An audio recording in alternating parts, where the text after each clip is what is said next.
Hey everybody, it's the Mary and Joe show with your host, Miss Chronic Chronicles, and my lovely co-host, Marie Tarot 504. Good evening. How's everybody doing? How are you doing, Miss Chronic Chronicles? Oh, it's a exciting, is it Wednesday? It's Wednesday, is it not? Yes.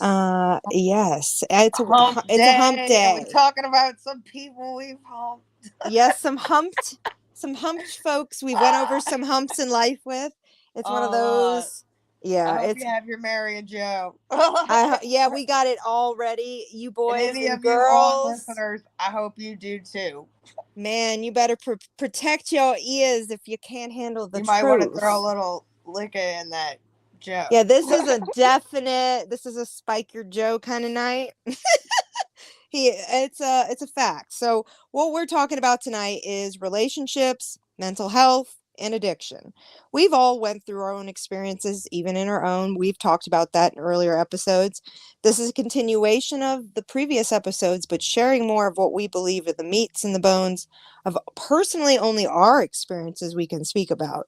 But with a little twist, we will be showcasing some great people that have explained proper relationships and the way, because even substances have nothing to do with the addiction you can have for relationships, wouldn't you say, Marie? I would. So Definitely. So let's get let's on and getting on. I'm excited to see how all tonight holds. without further ado, let's get this podcast going. The Mary and Joe show, it's exactly what it sounds like. Basically sharing a bit of the canna lifestyle with the coffee talk.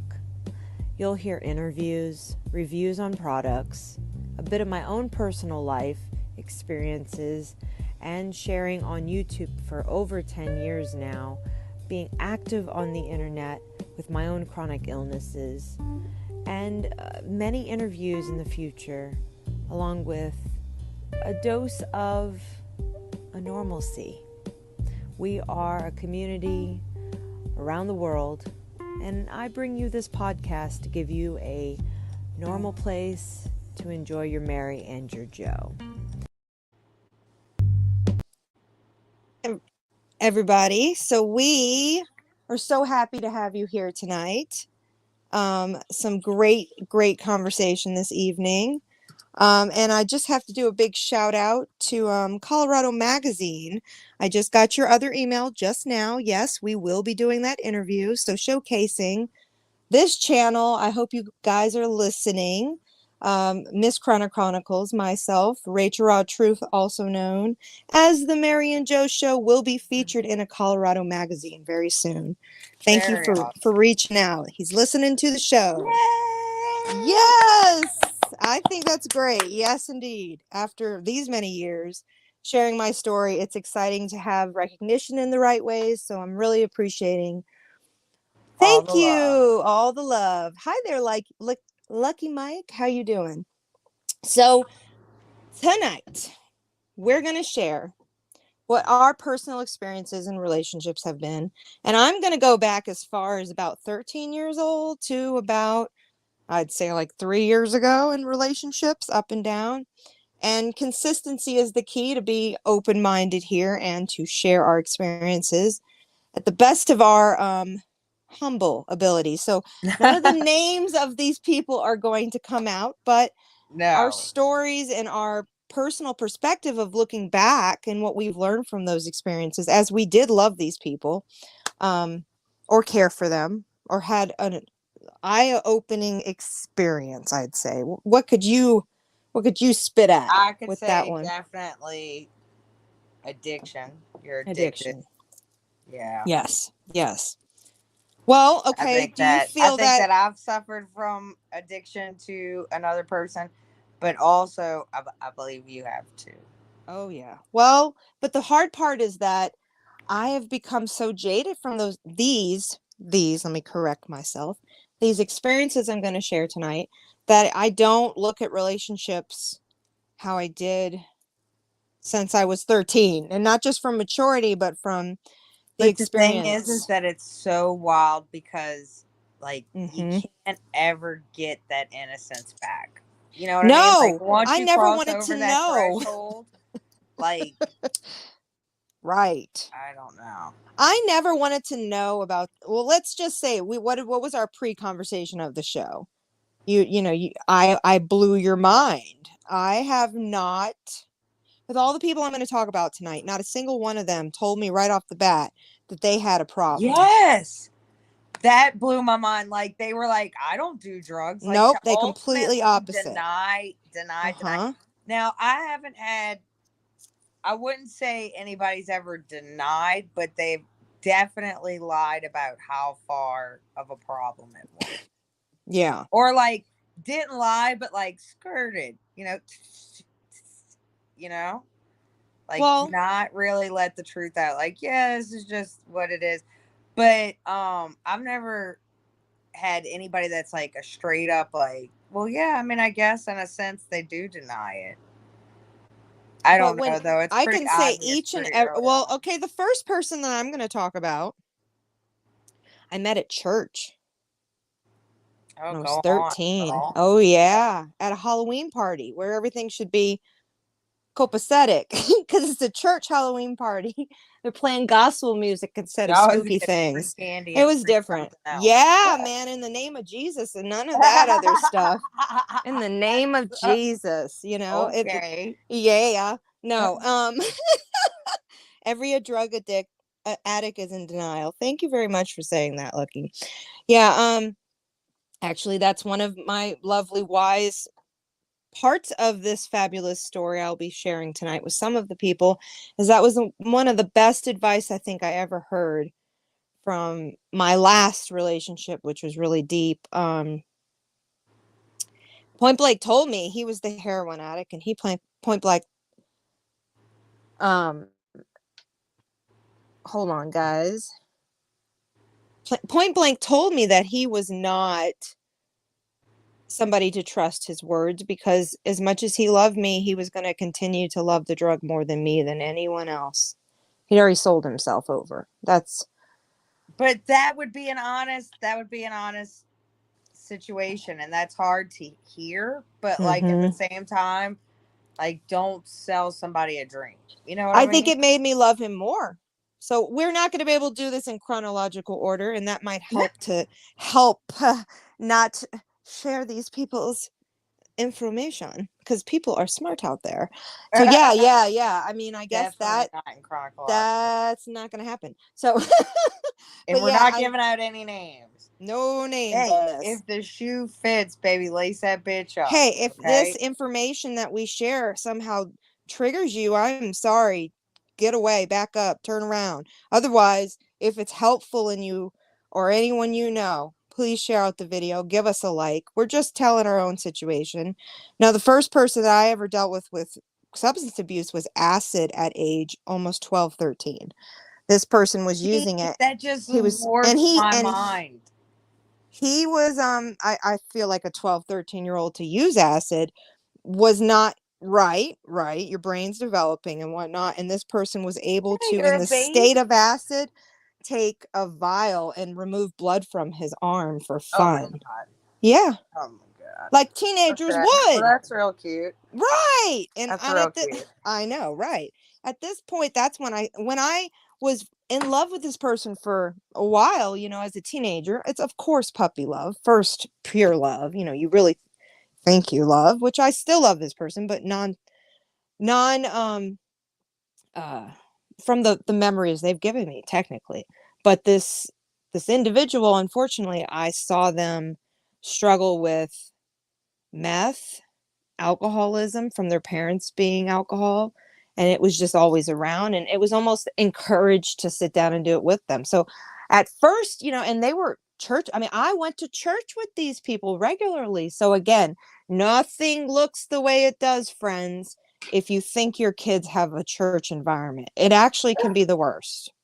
I honestly believe that. Like, I was not at all, yeah, I may have been sheltered with like secular music, which is sad, till I was 13. Did you know that, dear friend?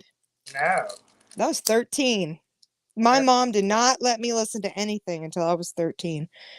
And this particular person was into, I will never forget it, Rage Against the Machine. And I did Oh, so you not were like like that. completely. I like. Right. I was very behind. Why do you think? I really kind of dug that at one time. No, I'd I probably give never it did. a I was never a couple. fan, and he hated me for it. He was like, "How dare Well, you?" Yeah. And thank God Eminem. you weren't in the stealth in that time. No. Eminem. We remember Eminem's first album, don't we? Yeah, I Remember remember the Eminem like mushroom song and pre all the other pre weird movie. ones? Yeah. I mean, at that I point in liked my Eminem time, pre movie, but I feel like, yeah, I agree. He's hot though. He was fine. oh my God. If he would have Yummy. actually let his hair be brown, you wouldn't have even wanted him. Nope, not at all. Get away. Woo! Shoo, shoo, shoo. It was because he was a cotton top. Yep. That's I was stuck with the ridiculous. blondes for me. That's my problem. Hold on. Sorry, that was a wonderful little hit. Sorry. I was stuck with being attracted to blondes since probably Saved by the Bell. Oh, Zach days. Oh, yeah, yeah. I never was into the. Is it Slater or Jesse? What's his name? What's his name? Slater, right? I What's don't the know. other guy with the I the don't know. curl, the Jerry I curl? wasn't watching Saved by the Bell. I was I watching. was so Saved by the Bell and Full House and whatnot, but I never could get the dynamic of Full House. At that time, it was popular. I was a only child. I never felt like and I don't know. It was interesting, but so relationships for me were kind of like, I guess you could say, um, experimental, but I started drinking off and on from age 12 to and using cannabis off and on from age 12 on. And it was the association in small town. But at those times, I never looked at even alcohol or cannabis as a big thing. I did have But a you said problem with something meth. Yeah, I mean, meth. he Yeah, was yeah, into meth. yeah. He That's was what I into was about to meth say. At 13, at what? 13. My It mind was is like, prevalent. It's actually but literally go ahead.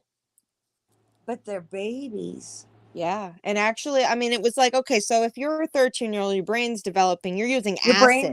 Your brain never finishes developing, right? That's it, He right? had acid that was in vial form, guys. He wasn't using like a bunch of little droppers. No, he had it in vial form and was taking acid. And so his brain was already diluted, let's put it that way.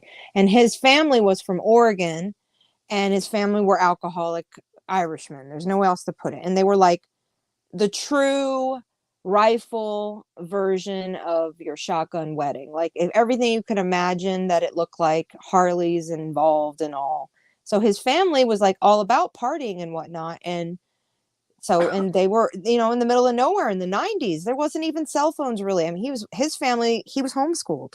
That's what I'm saying. Sheltered, Christian environment, He was homeschooled already on kid, meth. And already on meth by 13. where did he get the meth from It's if he was everywhere homeschooled? it was everywhere out here back in that day. Wow. I'm just Do you like, understand, guys, that people say that no. like Victorville, California is a meth capital? They say Vegas is a meth capital. It's all over, but they also say Grand Junction is it's Spun Junction. That's what it's known for because it's huge amounts of meth. And now and it's been that way for a long time, and it's the desert. So yeah, I mean, before there was so much technology that could find these people, yeah, I'm saying it right here on this platform that my tiny little town unfortunately had 13-year-olds that were preyed upon. It's gross. That's So, horrible. and he ended up losing his mind, having a nervous breakdown after using the meth. I guess he already became addicted immediately is what I understand, and he took a joyride across the country after me and him broke up. The only reason me and him broke up was that I couldn't handle his behavior, and I'm sure he was dabbling in the drugs heavier than just acid at 13. I don't know how anybody could justify a 13-year-old using acid. That's I just don't either. crazy. I'm not really sure how that Oh, works. Like, I'm over here thinking, like, developmentally, like, right. That's what I'm your saying. And brain. he's a brilliant person even to this day, but unfortunately he's emotionally stunted. He's emotionally unable to connect, and I think that was the drugs because it just made him very miserably Interesting. unfulfilled. That's a very Mm-hmm. interesting. Yeah. So that was my first experience. And the only way that I found out growing up, we're saying from age 13 that when I broke up with him, after we were dating like almost 2 years. So like very, very young love.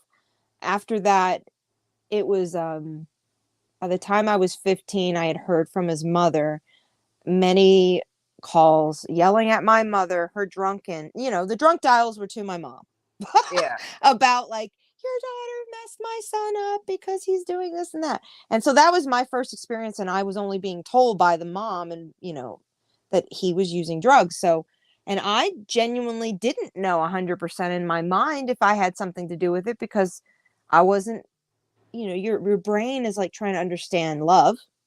Right. It hurts. I think you can relate with this one, Marie. It hurts. Do you guys remember that pain as a 13-year-old? And then when you don't understand why someone would take drugs Yeah, it hurts. at 13, do Very, your yeah. brain to be like, what?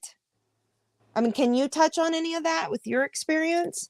I mean, well, I I definitely have had some loved ones that I loved, that definitely were experimenting with drugs. I don't necessarily want to tell their stories, but Yes. it got out of hand. I will say that, and I do wonder, sometimes what these things like angel trumpets and Yes. they have to go to the psych ward. Like, what exactly does that really mean? And I mean, at a very young age, what does that do? Right. Does that make you susceptible to never really wanting to come out? And then what is the come out? You know what I Right. mean? Because now you're mature. I mean, I don't know. I don't know the science behind it, but I would think like something stops like once you stunt it like that. I mean, Right. um, I don't know though. I don't know how it all works, but it's very confusing.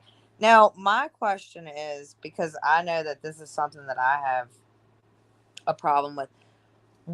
I have made things easy by looking the other way and not taking anything like I get people get upset and people have Right. bad days and I get that. And like if we gonna fight, we gonna fight. I'm like I'm a bull. I'm a bull and I'm Italian. Like what do you Mm-hmm. really expect from me here? Right. But at the same time, like there's levels to it. There's Mm-hmm. levels to this shit every day, all the time. And like, do you find that you've made excuses for the people in your life I that you feel had like previously in your life? so Like when you're with them in the moment, do you find that you'll write things off easily?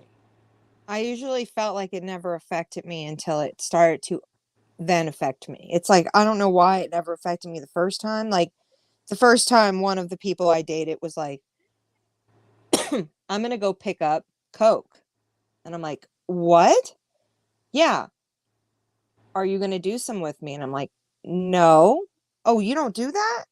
Wait, I'm shocked you don't do that. You're such a hyper person. You don't do that? It made me insulted. Like I can't have my own disposition because that seems to be like a drug association and I'm a target. So it made me initially believe like, hmm, like, you know what I mean? Like I'm susceptible to meet these people because they must think I'm like, I don't know, like I mean I've always been like in a party setting fun, but you can vouch. I am not someone like, let's do that. Like, Neither am I. is that gonna kill you? I am definitely not the one to call if you're wanting to just be reckless and take any kind of drugs because I'll be like, hold on, bitch. Right. What are So you doing? Like, let's have an intervention. Is this a good time? Like, no, and that's a problem. This is the thing. Like, I'm Captain Save a Bitch, and that's a fucking problem because, um, what is that? Like, what's the hang up there? Like, why do I feel like if you're telling me it ain't what you want, right. even though I can see the other side of it, Mm-hmm.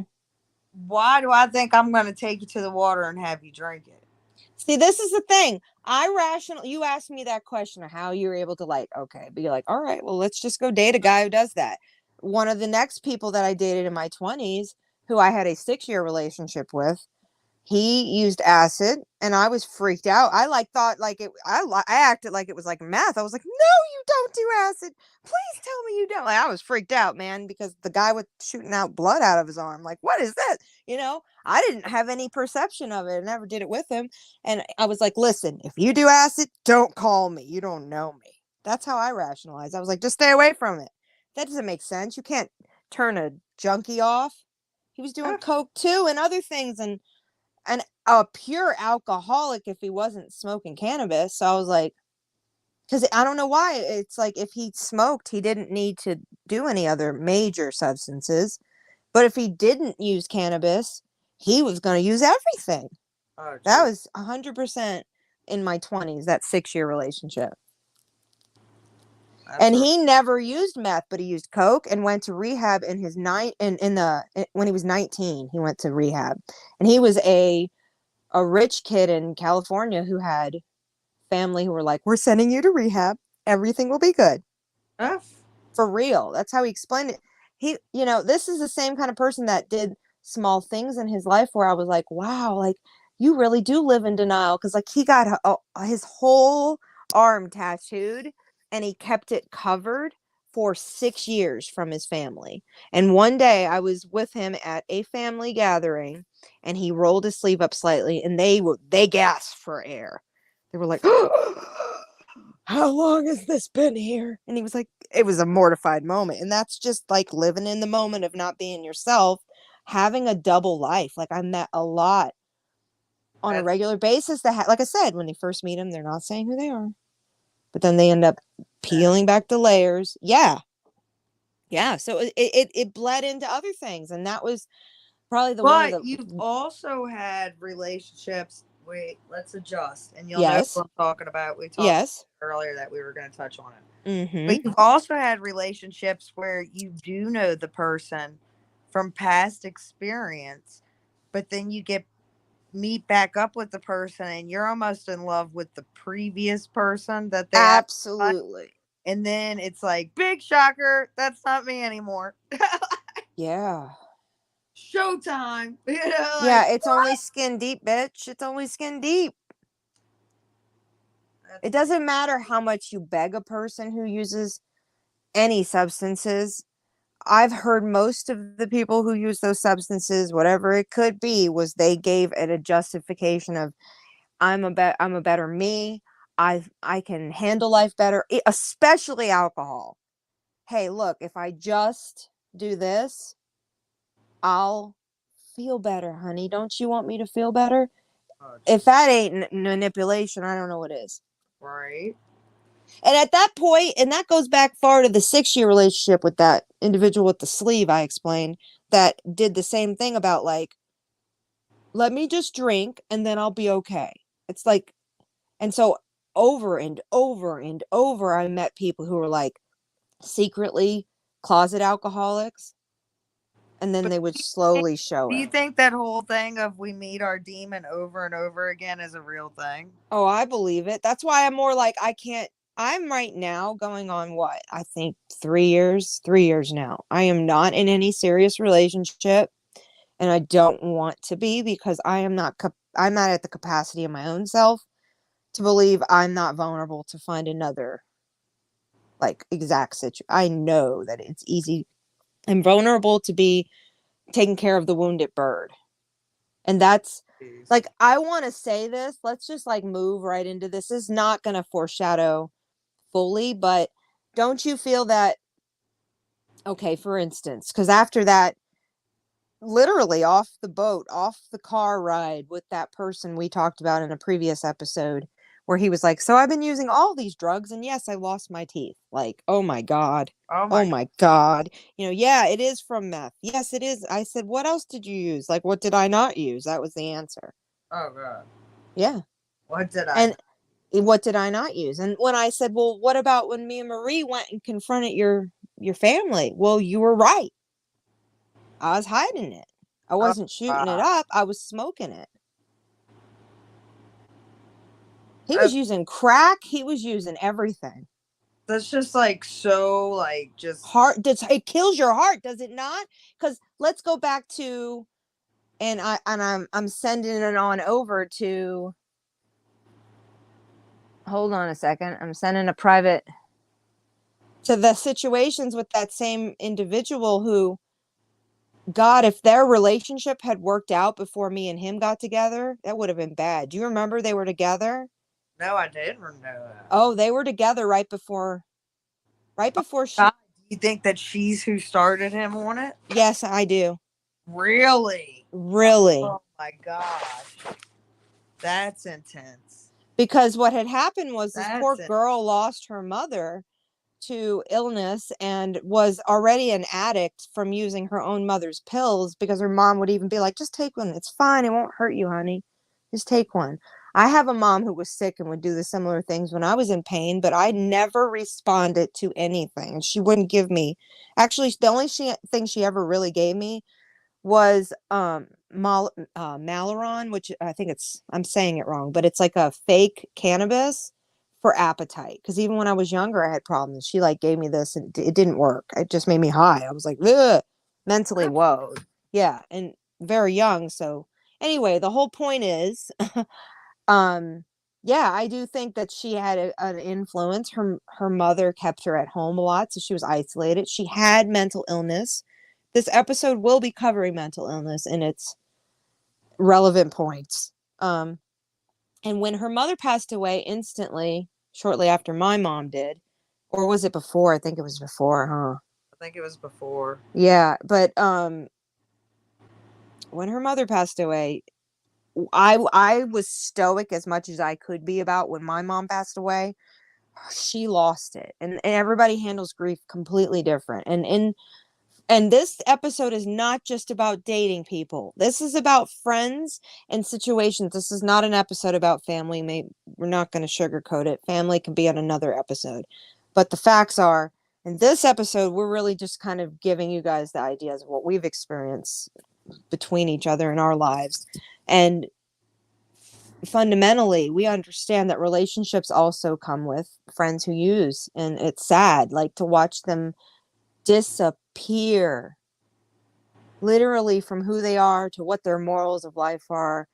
And then I literally, this is the only friend in my whole life where I had something of hers and I returned it to her house. I knocked on the door consciously knowing I could just throw it away. It wasn't about hurting anyone's feelings. Knocked on her door. I said, "This is yours." And I just turned around and walked away. And she said, "Do you want to come in?" And I said, "No." And I just kept walking. And it was the hardest thing I've ever had to Oh, do to a person's face. But I did it because I couldn't. I couldn't be friends with the person who had drove over 2,000 miles with her drug addiction and her child in the car to come oh, to my house to steal pain pills after I had had a procedure. And to, it was just a crazy situation. Like, just, so like, I've had to cut off friends for drugs, but relationships for some reason, man, when you love someone, like you, I don't know, didn't you agree with me? Do you have many friends you've had to cut off because of drugs? That's a good question, Marie. honestly, no, which is wild. Like, I don't, like, my friends kind of already know what time of day it is. Like, if they step into that world, like, they're not asking me for anything, you know? Right. Is it Like, the trust thing that you think, or is it you just don't want to witness it? What do you personally, I what don't gets know. I you? think I just have blinders. I think I really just live in oblivion, which is wild. And then when it's like in my face and like I have to admit it, I'm like shocked. Yeah, shocked. Listen, I never cried for that friend. I cried for the fact that I just had, I cried for the, okay, I know how to grieve. I've been grieving for 17 years, over 18, almost 18 in December. I've been grieving for a long time. I've practiced it. Yeah, you have to suck it up, bitch. That's how it is. It's a horrible thing. Nobody should have to hear it like that, but it's fact. Suck it up because nobody else is feeling the same emotions. Even the people that know that person. You got to feel it in your heart. You got to explode it outwards when you cry. You got to do the things that are right. Play the music that feels right. All those things. That's grief. But friends and grief, I mean, me and you, we've had many like good and bad situations, but I feel like the main thing is communication. And when I've seen my friends not even be like themselves to the point where like it's now detrimental. I mean, I'm dealing with it right now. It's now detrimental for me to care too much when I care more than they do about themselves. So I feel like relationships, that's the only time I back the fuck out. When I feel like I've put way more and I'm just watching them crumble because at least for me, I would say that 6-year relationship ended because there was constant verbal abuse and actual sexual abuse in a little ways. And then, sorry, I said the words, but then also the person I've been in love with for probably 12 years, maybe it is, maybe at least 10. We'll say at least 10. That is sad because he's in there somewhere deep, deep, deep, deep inside of him. He's there. On the outside, it looks like him. On the inside, he hates himself. But on the outside, people see that old person. So he's treated like the old person over and over. And don't you agree that some of those situations, they find themselves back in those situations because people see them as who they had good times with? Like if the addiction became more fun than the Yes. person they were before. Yes. Definitely. Like it kills me because I'll forever love him forever and ever and ever. But I cannot be a part of those problems. And I don't know who he is because he's lied so many times more about the drugs than even himself. So it's like, I think I know him, but the drugs made him say a lot to continue his problem. And even the people he is intimate with are mostly there because of the access to drugs to this day. So it's very sad Yeah, because that's it's like 10 years now. Like how am I expected to change? I'm the silly one who thinks it's going to change if it hasn't. right. And what is that? Like, what is that women have? That what is that nurturing instinct that we're like, we're gonna save fucking everybody? Like, what is that? You know what I mean? It's because you saw them. You saw a glimpse of them. Their real self came through. Because I believe drugs separate a person from their real personality and their real soul. I think meth takes you, at least from my experience with handfuls of people, meth takes you down a dark tunnel. You keep your masked face, your body is worn away. You know what I'm saying? Masked face. Like, do you know how? Have you ever? You haven't. I've heard a meth person call me and be like, "So can you do this and that and this and that? If you can do all that, I'd really appreciate it." Like that kind of like twisted, make it make sense, um, complicated. How on earth does it make sense to you? Kind of situations to people where you gotta like almost let them make the you. How do I put it? Oh, it's so hard to say this. It's like looking into a window. Meth, it's like looking into a window. You looking through their fake facade. Yeah. But with heroin, there are functional heroin addicts out there. Have you ever met one? Um. No, not really. They've always kind of fallen apart at some point. Yeah.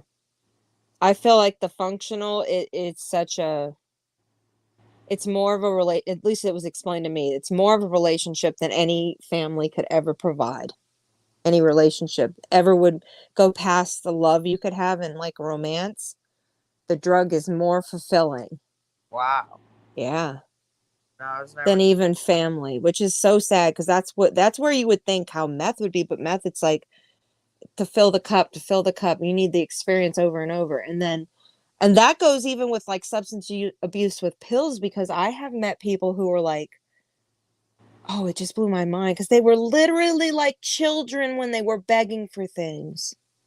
Wow. And it's like when you see the okay, I'm at this point speaking about what I experienced visually, but when it break down to what these people all had to offer before their addiction became their real personality, it was that they somehow understood pain. They somehow understood being humble. They were so good at, oh, it's so hard to say this out loud, but recognizing kindness when it really was they manipulate people over and over and over. So like that's what it is. It makes a mask over their face. It's like if, as long as it's feeding the demon, the Yeah. dragon, they'll spoonful you whatever, like, and when I haven't really dated anyone who doesn't have an addiction. That's the hardest part to say right now, that I feel like addiction is everywhere, because like even a sex addiction is, like, I don't personally have a problem with people who use porn and whatnot, but I do know that I have dated people who are like, I am so, like, long distance relationships and things like that, like, um I have had open relationships, so I personally don't feel like it's bad if you have an open relationship and you're healthy about things, to allow your mate to go and explore their whatever. That's how I feel. I know you don't agree with me, Marie, but I do. Yeah. So Like fuck somebody. I've right, right, but I've had situations where I have watched them be so unhappy that they are looking for the same high they would get from a drug, because these are also addicts Right. who can't find it from the sex, and they're miserable. And it's so sad to Oh, see them, that's like, such a that's truth. what I'm saying, right? Like, it's like, fuck, man, like, what will make you happy? Are you just, what, is self-destruction the only thing that is the choice? Right. Like that's Right. disturbing. Right. And so I have left relationships over and over because I have learned that the healthiest way is to love someone enough to say, you deserve to find what you're looking for outside of me. And I have said that out loud. So hard to do, right? Oh my God. That's what I'm saying. I think after my first 6 year, the 13-year-old situation did not teach me this. The 6 year college days, 20-year-old, that taught me that situation of that, like, you cannot, you can, and this person had a double life the entire time, and even was questioning his sexual identity. So, and I would have respected his choices. So, it's like so sad when I look back. I'm like, I'm sure all of these men that I had loving relationships with and did the best I could to support their circumstances were all self-medicating, every single one. That's So awful. I believe each of them had a mental health issue, or like we've been talking onward and upward since the first episode, does the addiction, because if you start early, yeah, does your brain fully develop I to just don't take know. I just coping don't skills know. in relationships and intersocial dimensional fucking And loving then whole how does your brain, so if your brain's developing, how much right, dependency, like more dependency do you have than, like, let's say the person that starts at, 25? You know what I mean? 100%, because I almost feel like, listen, all right, when I lived in California, I appreciated meeting different kind of people from different cultures and whatnot, and a lot of people would use psychedelics, of course, in their later years, and that's the way I think you should do it. I think some of me witnessing it was small town out here. um I also do think that access to harder drugs like cocaine and meth and heroin, all the people that I have referenced this evening lived in bigger cities. So access is access, Yeah. accommodating to people's demand, which is sad. Don't you think that I do believe Tukey had mentioned, or you might have mentioned at one point, the 90s and the drugs that were like Molly and shit like that. Like, how do you feel about that stuff, being that even fentanyl's in everything now? I don't know. It's kind of a hard thing to grasp in all reality, because like I said, and I've said a few times in this whole thing, I live in oblivion to some stuff. Right, Truly do. I truly, like, just put on my blinders and I'm like, not today, da da da da da. right. And if I don't want to see it, I don't see it. Hmm. I don't know if that's the right way to live. I don't know if that's just maybe a coping mechanism. So you've never been at a party and somebody's offered you something and you're like, because I mean, and I don't mean to pry, but maybe, I'm going to send you a message. I don't think that anybody offered The, anything because it was very clear that I wasn't about it. well, what about check your messages real quick. I'm just wondering if this is something worthwhile to talk about because you met this person when they were really young. It's sad. He was 17 when I met him.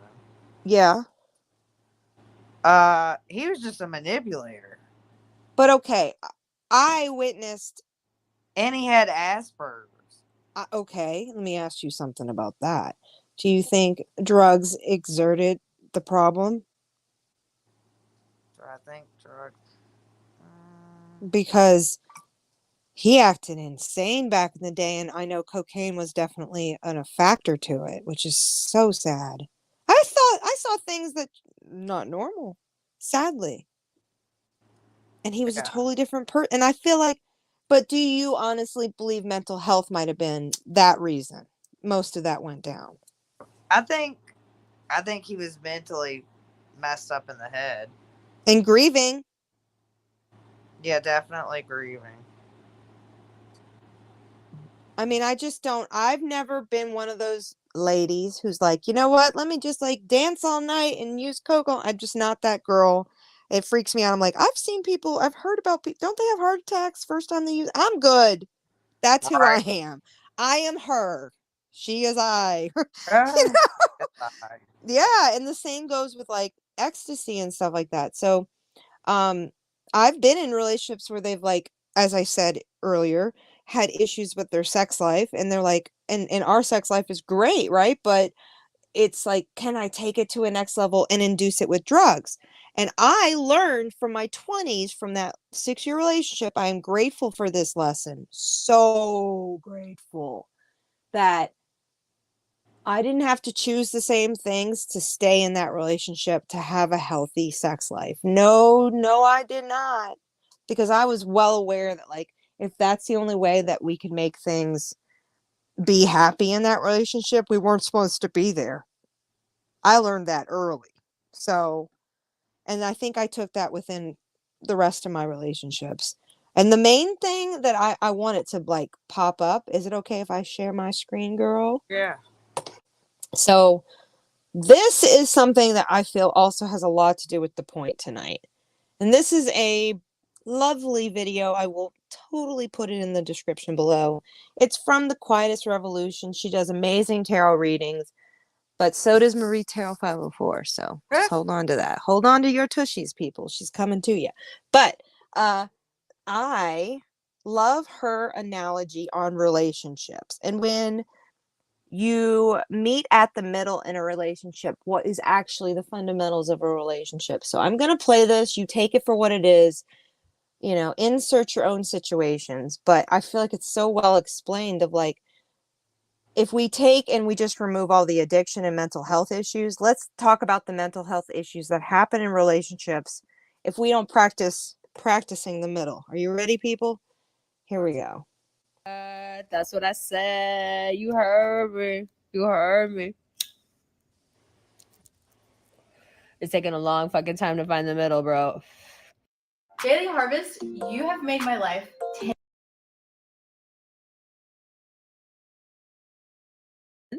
I do it my way. I do the whole run at you with both arms open, I love you, I love you, I love you, I love you.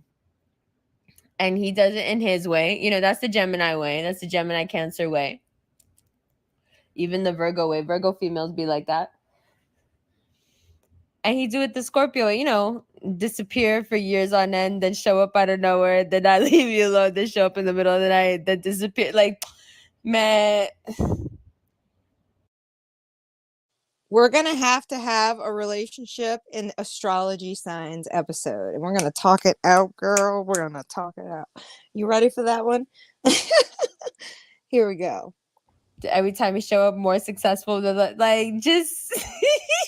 you just it's been running this way like, and then running this way, just like the meme, just like the graphic. And so here we are. So if you find yourself not being able to maintain the middle, or you find yourself unable to pull someone else towards the middle, and either they want you a lot and you don't want them, or you want them a lot and they don't want you, or maybe you both want each other and you just can't seem to get the timing right. What do? How do you find the middle? You know what I realized? I don't think that you can do anything. I think that what I did wrong, if there is a wrong, is to not trust it more. That's the only thing that I should have done better, is just to chill. Like, I knew then what I know now. I knew 18 years ago that that feeling wasn't going nowhere. It never would. Like, that's that, that's just what that is. Everybody knows that feeling when they have it, when they're like, damn, it's you. Now take your eyes, take your ride, take yourself on this like meditative approach. This is so worth it. You guys are going to enjoy this. It's not very long. I will take you on the non-copyright strike journey, so I'll have to mute it here and there, but this is so worth it. Listen, listen, listen. So good. Hi. And I should have just relaxed into that and trusted that, because that's a force, that's a thing. And that's what I like about that graphic, is that thing that falls from the sky is the most important part of it. Love finds its own way, just like we talked about in the Eclipse Concrete podcast about how life finds a way. Okay, all right, we'll take another water break. Listen, we're gonna get hydrated. I also don't talk a lot when I'm by myself. And most of the time I'm by myself. So I think like after like 10 minutes, or like 7 to 10 minutes, my voice starts to get scratchy because I'm just not used to talking that much. Anyway, love finds a way, like life finds a way. And I think it's important for us to explore that, right? Like, so love is a law, like gravity's a law. Like, what do I mean? So gravity's a law as in my emotions don't change what gravity does or doesn't. Like, if I go to the top of this building, God forbid, and jump down, I'm going to fall. It doesn't matter how I feel about gravity. It doesn't matter how I feel about the building or about falling in general, if I have some greater philosophical idea of what it means to fall,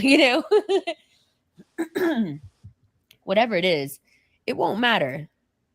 Because what supersedes all of that are the construct of this simulation, right? Are the constructs of this hologram. And one of them is that gravity is a law, right? Everybody smoke something. This is the Mary and Joe show. Grab something, grab something. I am the law. Shout out anyone who got that Demolition Man reference. Anyway, so like gravity is a law, love is a law. What do I mean? I mean, just like if you go to the top of a building and you jump off, you're going to fall down. Same way, love happens when it's supposed to happen. These rom-coms and all these romantic comedies, all this bullshit that Hollywood puts out makes you feel like there's like this weird effort and weird checklist you got to fit for love to happen to you. And it's like this thing that you do, and you go out there and you like find and you strive and you do all this stuff for. And it's just not true.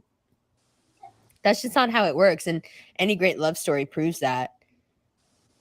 Any great love story is based on one thing, if you ask.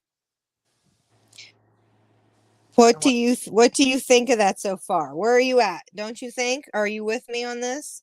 Yeah, but what do you think is the one thing that makes it lasting? What does it make it lasting? Yeah. Oh, she's about to explain it. Okay, I want everybody to keep in mind the fountain. You got to meet at the fountain. This is this whole interdimensional theory of like all these experiences, going through and walking through and meeting these different people, which please please, we're going to take this rabbit hole. We're not going to listen completely, but the fountain is the point. The fountain is the point. So we meet at the fountain. And we wait. It's like she said, it's like almost a simulation. Like, don't you feel like all these, you met someone at the fountain, did you not? Did you not follow him at the fountain? Take me on this journey with you. Just keep your mind on your fountain man and your situation. And even though he may have had something in his pocket he wasn't supposed to have, but he has love in his heart, right? It's sincere. Here we go. It's me, and that's fate. No matter how much these two people want to be together or don't want to be together, it just keeps happening, right? Like, wouldn't have gone on for as long as it has if fate wouldn't keep crossing it. If fate wouldn't keep making it happen, it wouldn't keep happening, And fate and the whole idea of, fated lovers and all of that all speaks to this larger concept of love being a law. Now, what do I mean? So if gravity means things fall down, love as a law means that when you're supposed to fall in love, you will.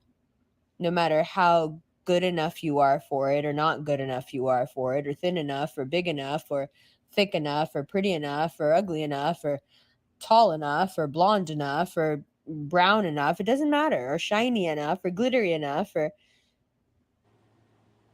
none of those things actually will matter, because when you're supposed to, you will, with the person you're supposed to with, and that's just what it is. When you go out there and you try to search for something that's already written for you, you're searching something that's trying to find you. You're searching for something that's trying to find you. You ever do that in Great Adventure? Where like, why when you go to Great Adventure, you set up that meeting point? Why when you get to Six Flags, Great Adventure, do you tell people, if you get lost, come to the fountain? Why does everybody do that? You know why? Because the last thing you want, especially pre-cell phone days, is for you to be looking for somebody and somebody's looking for you. Because what happens when that happens. It's so fucking annoying. And sometimes you'll be like, this motherfucker's looking for me. I could tell because I don't see him nowhere, which means he's on the move. If he was standing still anywhere in this park, I would have seen him by now. He is not. He is on the move. Because that thing is desperately trying to find you. Now, number one, and I am not trying to trigger you in any way, but I am trying to keep in mind for some of the listeners who have been on the path we've both been on. Right. And know what we're talking about right now is, don't you understand that if you are connected to a lover, it doesn't matter how much you love them, hate them, don't want to love them, shit finds you, right? Yeah, definitely. Energy in that connection. Once you've connected, energy, like, let's be honest, like, let's go, girl. And that's the thing, like, you have to be really comfortable with yourself sexually to, really understand what the whole thing is, like the connection. There's any other, like, you can't get closer. That person is legit in there. You know what I mean? You become one. Yes, and it mixes bodily fluids and things that they connect. They create children. Right? And it doesn't always do that, but it creates souls. And so it's like it does create two different souls that come together and create one. Like, if you really think about what you're playing with, right? With, let's say, some people that do sex magic and things like that. If you really think about what you're playing with on the greater scheme, it's like, whoa, because you're giving. Yep. You're giving also what you're taking. Yep. I honestly believe sex magic doesn't have to happen with someone else. You can be thinking about someone and it happens, because I've had that experience where it's like, holy shit, why are they calling me? Not in the moment, but you get it, adults listening. Like, what the hell? It freaks you out, and then that's that energy. That's that tether. That's that real connection. that whether you like it or not, there's some energetic reason your soul, in her theory, at the freaking fountain around the freaking theme park, just take it in. And this is, I love this so much, and I think you will too, Marie. I don't think I've probably force fed you, but here we go. The rest of the people, it really does, because we can't just talk about the negative fully, and we are going to go back to the points, but this is a great reasonable point for everyone who's like, well, I keep meeting these situations. This is how I'm okay. This right here is how it all made sense to me. Like, you know what? I'm not responsible for their problems, but my circumstances, everyone karmically has their reason for meeting people and not meeting people. I think so, his problem yes. is that I came from functional addiction, like Yes. completely, but in the people that were raising me, like alcoholism Mm-hmm. and cocaine and acid and marijuana, like Right. all of this was very, very, very, very active pills. All Yep. of it was all around, and I wasn't partaking, but I very early on realized mind your business, and if you don't want Yeah. to be part of it and you don't want to be talking about it, then look the other way, and my dad always told me mind your business, and so I did. So And you allowed it. now, even as an adult, in my mind, like when it first comes up, like, oh, I do this or that, or this is the way that I like to party or whatever, I'm like, yeah, whatever, you like to party, but you're an adult, and I Right. know you, and as far as I know you, we should be able to communicate on an adult level about things. But my thing is I live in such oblivion, and then the way that I handle addiction is very different. um I mean, I, I just don't see, if you're functioning and you're surviving. I know somebody that is a family friend, and I don't know if I've talked about him before on here. He's my dad's friend that he grew up with, and he does crack. Like he's definitely on crack cocaine and has been on crack cocaine since probably the 80s. And at this point, if he stopped doing it, he would die. He's a tired Mm-hmm. man. He definitely, I mean, he will help you. If you catch him on the right time, or you roll up on him and you're like, "Hey, I need your help," he'll come. Right. And he's a good person. He's got an addiction, but he's functioning now. Is he a loser? Has his addiction taken over his life? Yes, but it I don't have a problem with him. Now, I don't want him to be Mm-hmm. my man. Like Mm-hmm. I don't know if I could, but I'm not going to judge somebody because of their demons. Mm-hmm. And I find that, like you had asked me earlier, did friendships tear apart from that? And I don't really have that. Like, did I want my friends to choose a different path? Did I try talking to them? Did I have a lot of friends that didn't tell me? Yes. Because they knew I wasn't going to be down, and I was going to try to tell them, why are they down? And it's because from a very early age, I saw, just how it destroyed you. Mm-hmm. And What was it that? What was the most, or like? What is it that you saw that you were like, oh hell no? What was it you physically saw that you were like, I can't with it? Because I'm curious. I think alcoholism is really the main what, thing I saw. what I'm not going to say which family member, but a family, Right. uh, they partied. I can't be specific on what it was, but I was very small. I would say maybe like 5 years old at the very max. My mom Mm-hmm. definitely already gone, and we had gone to their house, and we were planning on spending the night, my dad and I, and Rachel. There were Yeah. roaches everywhere, like crawling on the walls, and Oh God. what is going on here? Like, we really left in the middle of the night because I was like, Dad, I can't stay here. Like, I can't sleep here. And I remember like almost being afraid to say that to him, Right. because I knew that it was disrespectful and this was my family. And, this is, I was taught very early on to have a lot of respect, for my elders and Mm-hmm. um, to just keep it together, and Right. my dad was very heartbroken, so I think he maybe said things, because he didn't want Mm-hmm. anybody in his business. You know what I mean? Mm-hmm. I don't Mm-hmm. him in any way, but and it kind of has shut me up. And the thing is I find that when I finally open up to people about what's going on in the relationship, they're like, "Holy fuck," because I do bottle a lot in. I think okay. I was gonna play more of this, but I'm not. I'm gonna just feature it. People can look at it themselves. It's a great episode. But I want to just bring up too, because don't you think that like when it okay, the people that finally showed their colors, it was like, oh God, you're not just a casual drinker. Oh, you're not just a casual using Coke or whatever else. Like when it's almost like You're not a okay, user. You're not successfully you're taking. not even a heavy drinker yourself. So when you've been in situations like that, this is the thing. When I witnessed your circumstances, It's for hard. me, It's truly heartbreaking.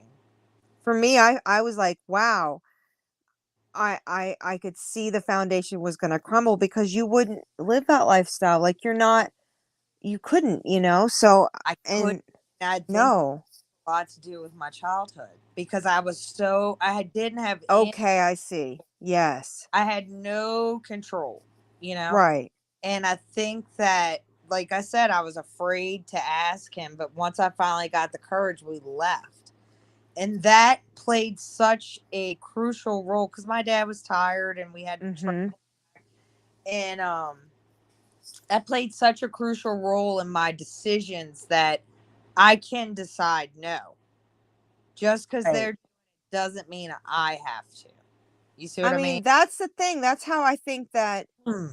I think that when I would say that to them, they could hide 75% of it and the rest was shown and the rest wasn't It's as bad. always coming. Right, right. And then when I would finally realize the 100% because it would be aggression. Always aggression in those situations.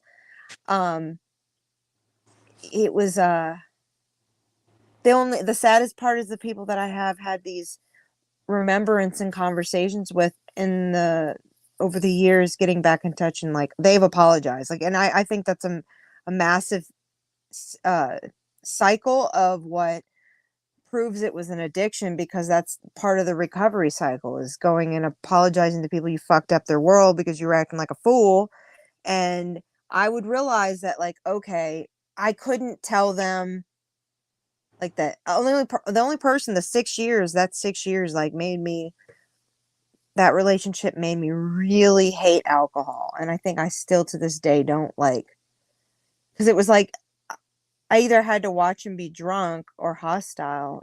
So I was okay with him. I was like, here's the alcohol. And then Wow. in other relationships, it was the same.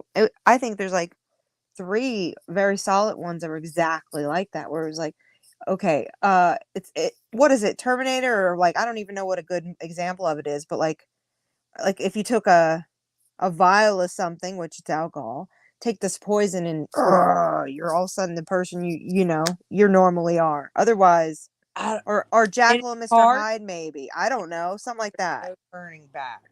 What? And it's harsh when they get there because there's no turning back. And then I don't even know. I mean, I don't know in And your they're younger. We were all younger when we would deal with these circumstances. So now I I don't know. Like I have circumstances where I wonder to this day, are they alive?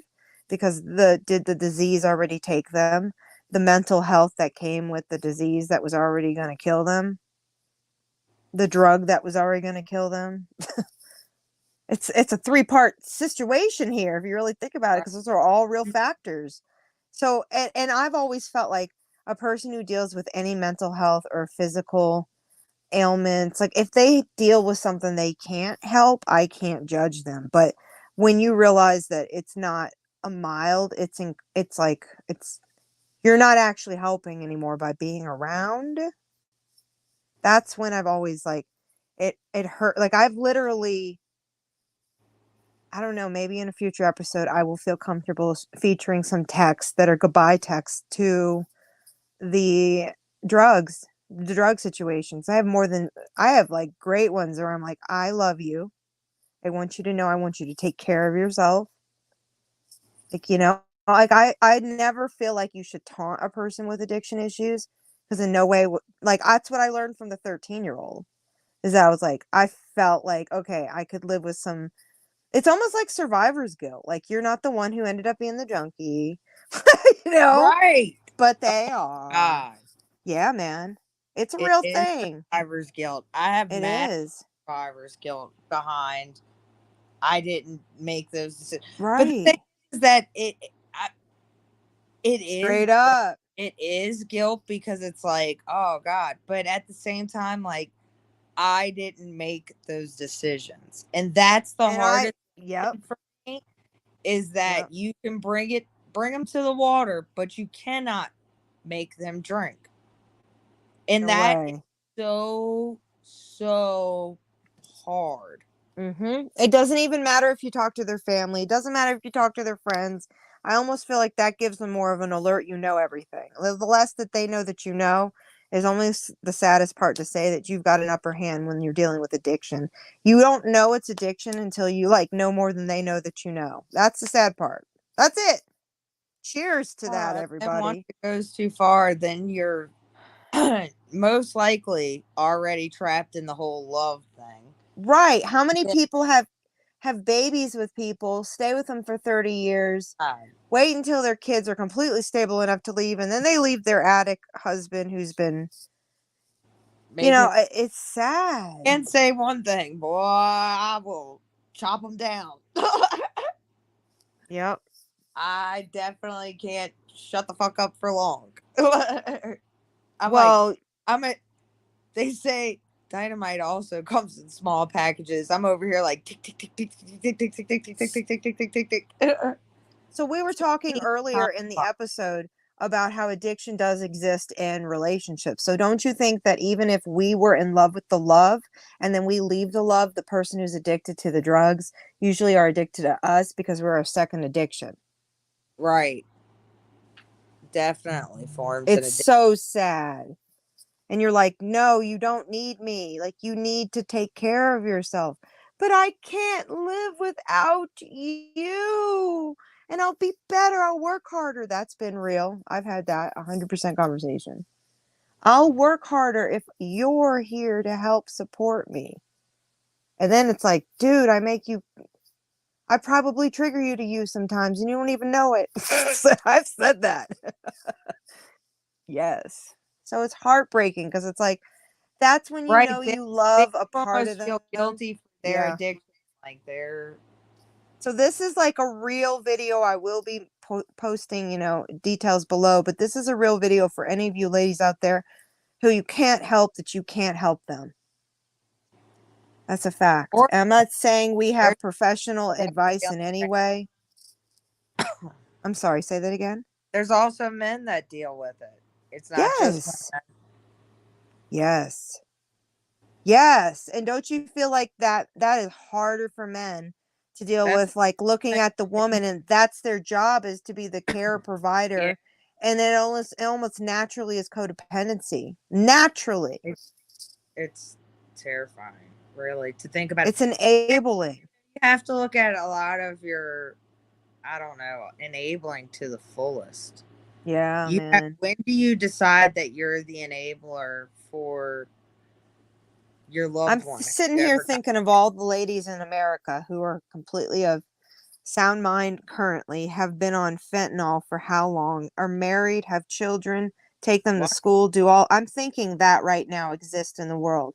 And that the husband is the one who works this great job and they've got the money and they're stuck in this addiction and they're just of let's say 30s to 40s, right? Okay? A functioning, but because I've been seeing, and we'll feature on some future episodes, but like that relationship dynamic of like a man who needs her to keep doing her part until she can't anymore is real. So like we can only express our own situations. I've never dealt with someone with like a fentanyl addiction. It's now been just cocaine, pills, Xanax, another one. Like the Xanax isn't always helpful, guys.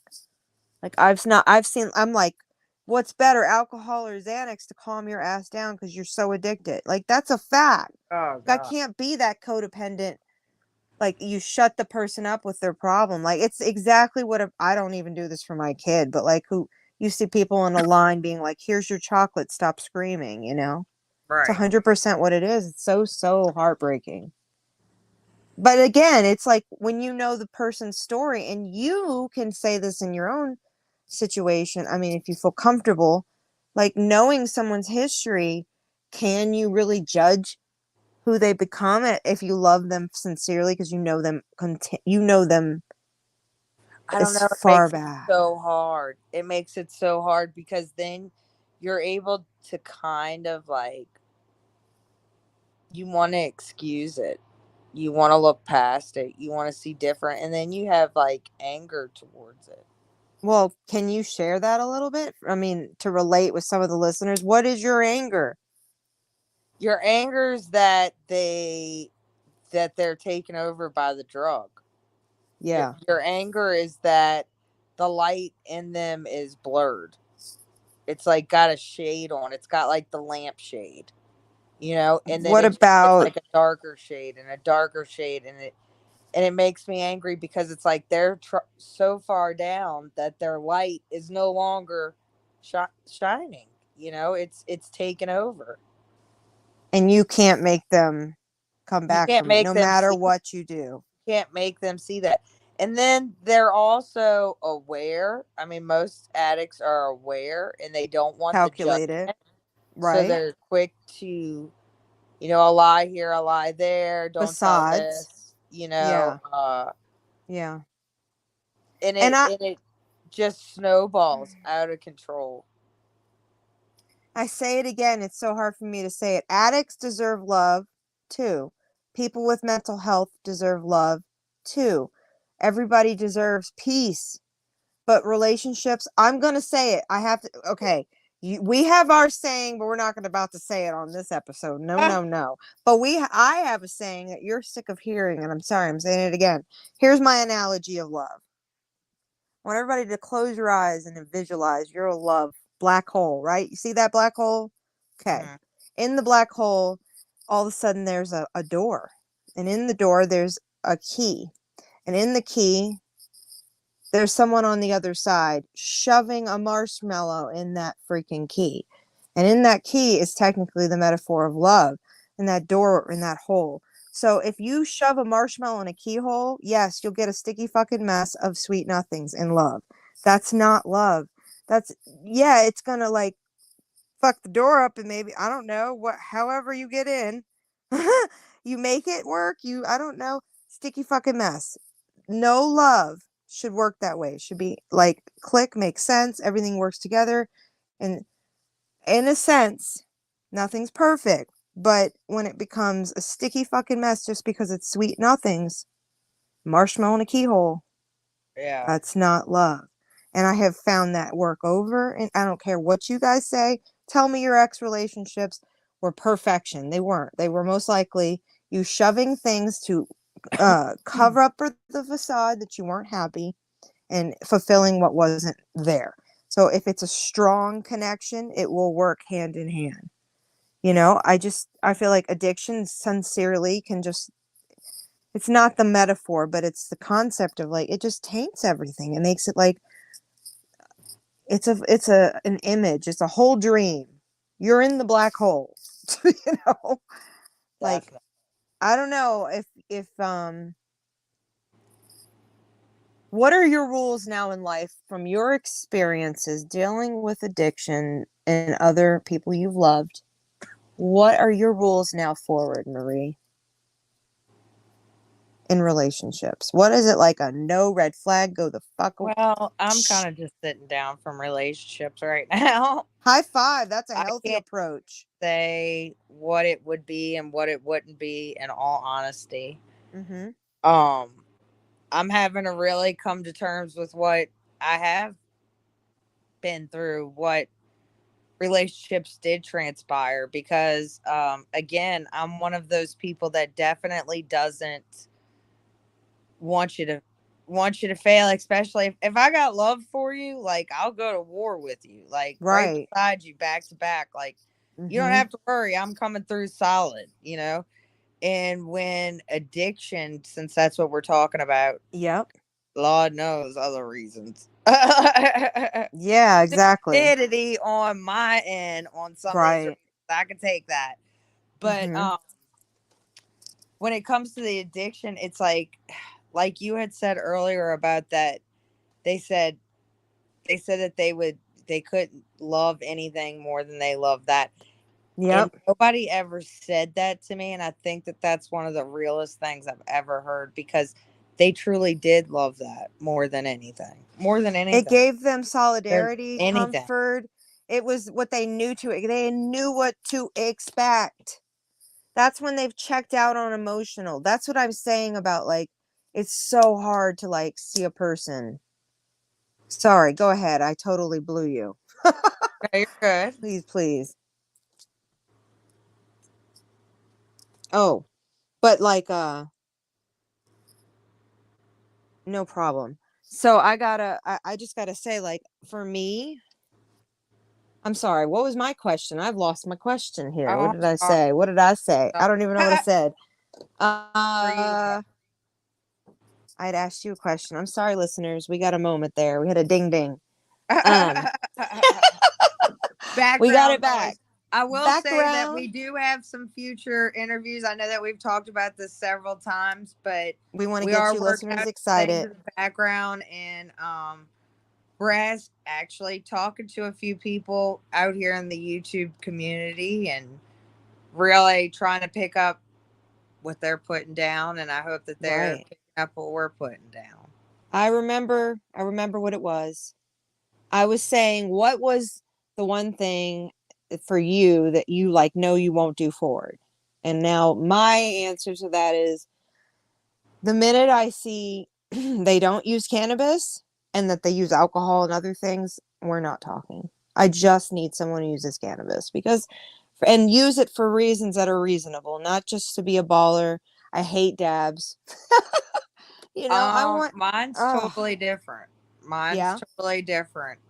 The second that I feel like I shouldn't say something, Ooh, that's a great point. that's the time that it's time to go. Yeah, that's a great point. If No, you I have to appreciate bite it. your tongue on something, it's not worth it. That's a great advice to the listeners. I really hope some of you guys take some of our points tonight. It's only our own experiences. We appreciate you guys taking time to listen to it. We want to welcome you guys to listen to our next podcast, which is this Friday. And we appreciate all of you being here tonight. I think we did pretty great, my dear.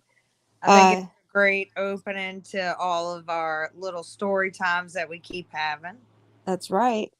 And get ready, guys. Get excited. We're about to do some major new podcast about some other great things. And we appreciate you all for sticking around. Give this video a like, share it out, subscribe if you're brand new. And until next time. Yes, definitely check out the link of this video that I showcased tonight. But until next time, have a good night, everybody. Be blessed and blessed be.